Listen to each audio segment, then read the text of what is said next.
Hey YouTube, what's up? It's Dusk, here with the deck showcase for the deck I won the Evo Fury sealed match with. Notice a few things as I opened the packages. First and foremost, there are almost no good blockers in this set. This set is literally just an expansion for base set. You need to still get base set if you want to do well in this game. So to make up for a lack of defensive plays, I decided to go all out offense and make my deck halfway rush. Really paid off. I'll start with my fire lineup, then darkness, then nature. 2 lava leapers. If you can bring it out early like I did on the second round, then it's untouchable for at least 2 more turns. Cannot be attacked by creatures of 3,000 or less. However, it can still be blocked. I'll get to the answer to that in a bit. 3 cliff cutters. If you have an evolution creature, it gains 2,000 power, but it starts off as a level 2 for just 1k. Never got to bounce it up to 3k, but it still brought in extra attacks where needed. Next, I have 3 copies of Jet Thrust Darter, Rikaboo the Dismantler from the old game, only turned into a Dune Gecko. Level 3, 1,000, fast attack. Great evolution fodder for Big Hissy, who I did not put in this deck though. I only got 1 in that box. 3 copies of the spell Heat Seekers. I had assumed my opponent Luna would have used some low levels of her own to make up for the lack of blockers that I noticed. So this can get rid of any creature of level 3,000 power or less.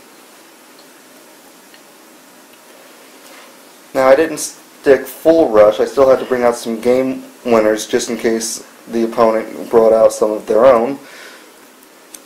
So this will be the first of some high-level creatures I got in here. 2 copies of Twin Cannon Maelstrom.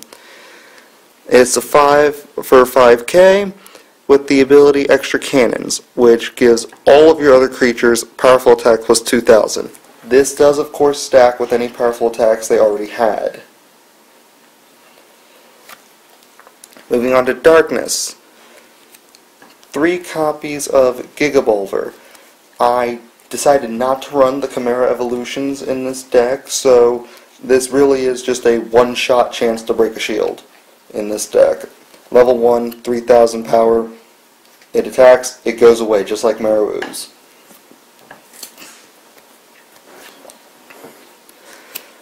Next is 3 copies of Gigazanda. Essentially, what's that thing called? Parasite Worm, Horde Worm. It's your standard level 2 for 2,000 vanilla, only customized for chimeras to make evolving them much easier. That, to my knowledge, that is this thing's only use. If anyone else can find a better use for it, by all means, leave a comment below. Next, I have 3 copies of Sylph, or rather Scythe.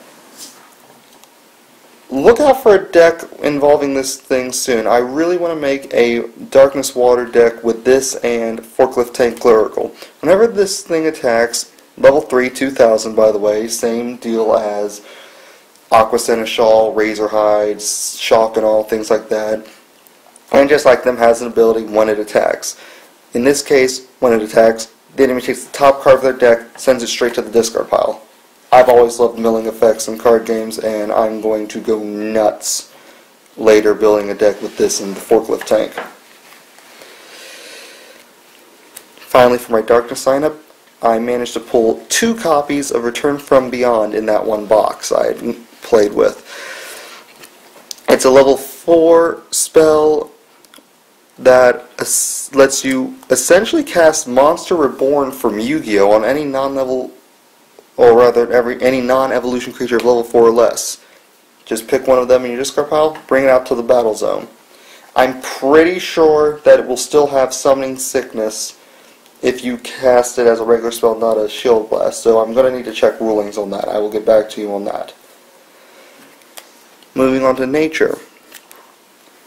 3 Prickleback. Evolution fodder, pure and simple. Of course, if you want to go for that last stretch for game, The extra attack doesn't hurt. 2 Moonhowler tribes, same thing as the Gigazanda I showed earlier, only nature and beastkin. Evolution fodder for the 2 nature evolutions we currently have. Of them, here's 3 copies of my personal favorite, Bronze Armed Sabertooth. Level 4. Goes on to beastkin, double breaker, 7,000. Really powerful. Now, its low level does of course make it susceptible to bone blades, which would banish it in a heartbeat, but whenever this thing gets banished, it goes to the mana zone. So, and since whenever an evolution creature goes somewhere, all of the cards under it go with it, I'm begging someone to bone blades this thing. Yes, please give me 2+ mana in a deck involving nature. You've all seen what I can pull with that kind of deck. I can't wait for someone to get gutsy and try it.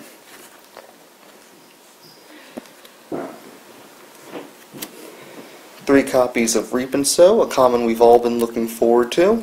Level 4, cast it, look at the top 2 cards, one goes to mana, one goes to your hand. It's a great advantage generator.